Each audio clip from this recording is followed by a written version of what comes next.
Hello guys! So the first sign, Leo Aries Sagittarius. Welcome dito sa aking channel, Kapalaran 888. Welcome first sign, Leo Aries Sagittarius. Ano ba ang messages, vibration, gabay energy? Oh, ang dami-dami niya guys. 5 cards. First sign, Leo Aries Sagittarius, the Hermit, Queen of Winter, Princess of Spring, wow, Prince of Autumn, and Ace of Summer. So, kumuha tayo dito ng, kunin natin tong 5 cards na to. Okay, tingnan natin. First sign, Leo Aries Sagittarius. I hope na nakikita nyo siya.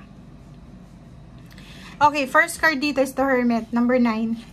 First sign, kung ikaw ay kailangan ng tulong, nangangailangan ka ng tulong, or kailangan mo ng mentor, ng counselor, or kung ano man to na pwedeng advice, solusyon, hanapin mo daw siya, parang ganon. If ever na confused ka, decision making, or kung ano pa man, maghanap ka ng mga tao na pwedeng magbigay clarity sa'yo. Hanapin mo din yung peace of mind, yung solitude, kasi parang medyo maingay yung paligid mo, medyo hindi maganda yung kapaligiran, and kailangan mo munang mag-break sa society. Kailangan mo munang mag-break doon sa mga maiingay sa paligid mo, social media or kano pa man. So, sinasabi ng barahan na mas kailangan mo daw mag-focus, far sign, sa iyong spiritual na buhay.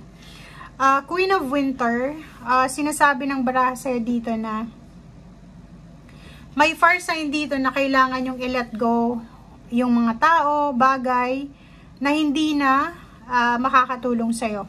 Okay?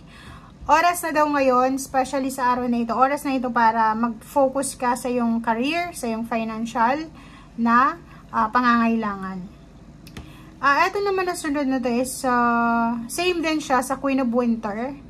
Sinasabi ng bara sa'yo dito, first sign, na oras na para gumawa ka ng action para tuparin mo yung pangarap mo. Okay?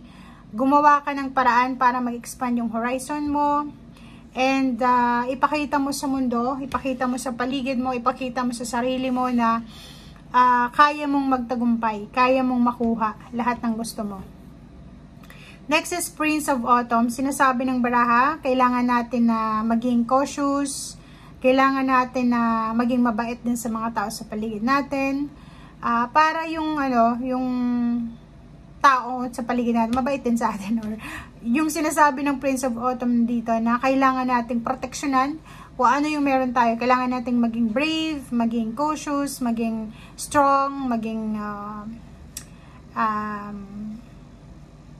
true sa ating sarili and sa mga tao sa paligid natin. And last card natin dito is Ace of Summer.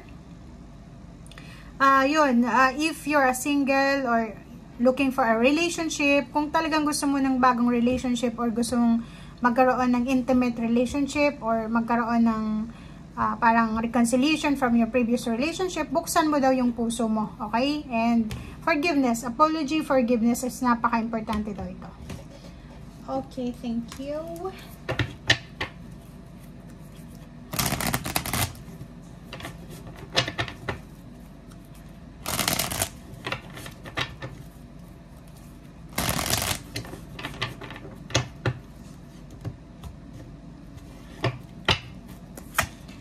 Okay, first card dito is Two of Wands. Mayroon dito sa inyo na first sign na pwedeng nahihirapan kayo sa inyong relationship, hindi niyo alam kung mag-i-stay kayo or aalis. Nakikita ko sa inyo dito na may kailangan kayo, yun, same din dito. Let go of people, of things, of your past na hindi mo na kailangan. So, pain, heartache. So, if ever tungkol to sa relationship, tungkol to sa mga plano mo, like may ultimate goal ka sa buhay na hindi nangyayari, siguro kailangan mo na siyang i-let go. Siguro hindi yan para sa'yo. Kung 10 years ka nang naghihintay dyan, trabaho man yan or relationship, siguro oras na para pakawalan mo na. Kasi 10 na siya eh. So, completion na. So, ibig sabihin, nandun ka na sa... Kasi hindi natin alam na, may mga bagay-bagay, sitwasyon sa buhay natin na masyado natin ginaganon eh. 'Di ba?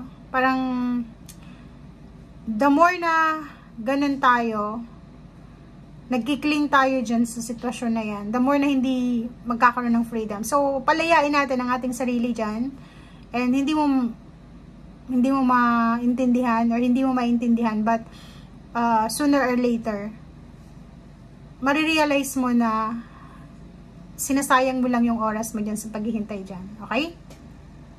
So, yun, if ever man may mga kailangan ka, let go, tao, bagay, sitwasyon, trabaho, pangarap, let go, pain, heartaches, para magkaroon ka na ng freedom. And tanggapin natin. Itong King of Cups na to is parang sinasabi sa'yo first sign na acceptance, self-acceptance, or pwedeng acceptance sa mga nangyayari sa buhay natin.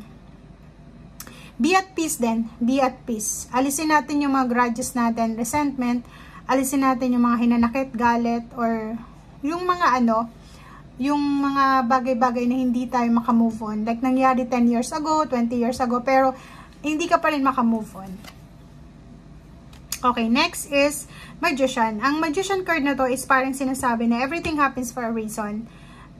Planado ang lahat, pero nakadepende pa rin sa ating Panginoon, sa universe, kung mangyayari yun sa atin. So, let go of control. Walang problema sa'yo. Parang iniisip mo na, kaya siguro hindi nangyayari yung gusto ko dahil may problema sa akin. Dahil siguro weak ako, or dahil siguro hindi ako enough. Mali yun. Kasi ang sinasabi sa'yo dito ng Magician card na walang problema sa'yo. Everything happens for a reason. And wala tayong control dito sa mundo. Ang magagawa mo lang is gawin mo lang kung ano yung best mo. Okay? Etong financial wish mo na to ay sinasabi ng barahan na darating yan sa tamang panahon, darating yan sa tamang pagkakataon. So, wag natin masyadong kontrolin ang situation. Okay? Sinasabi ng barahan dito, first sign Leo or Sagittarius, na yung kaligayahan na parang feeling mo kasi in a relationship ka, may trabaho ka naman siguro, pero may emptiness kang nararamdaman eh. Parang kulang ba? Ayan, sinasabi ng barahan sa'yo dito, pwede kang maging masaya kahit may kulang. Okay? So, yung happiness, yung pag-apaw ng cups mo, is hindi yan nakadepende kung ano yung kulang sa'yo. Hindi nakadepende yung happiness mo sa pera, sa love life, or sa kung ano pa man na perfection sa buhay. Ang sinasabi ng baraha, pwede kang maging masaya, self-acceptance, kahit anong meron ka. Pwede kang maging malungkot, kahit marami kang pera, kahit may relationship ka. So, parang sinasabi ng baraha, nasa choice mo yan. Okay? It's your choice. If gusto mong mag-stay sa stagnation ng lungkot, it's your choice. If gusto mong mag-self-pity, it's your choice then kung gusto mong hindi tulungan yung sarili mo. Okay?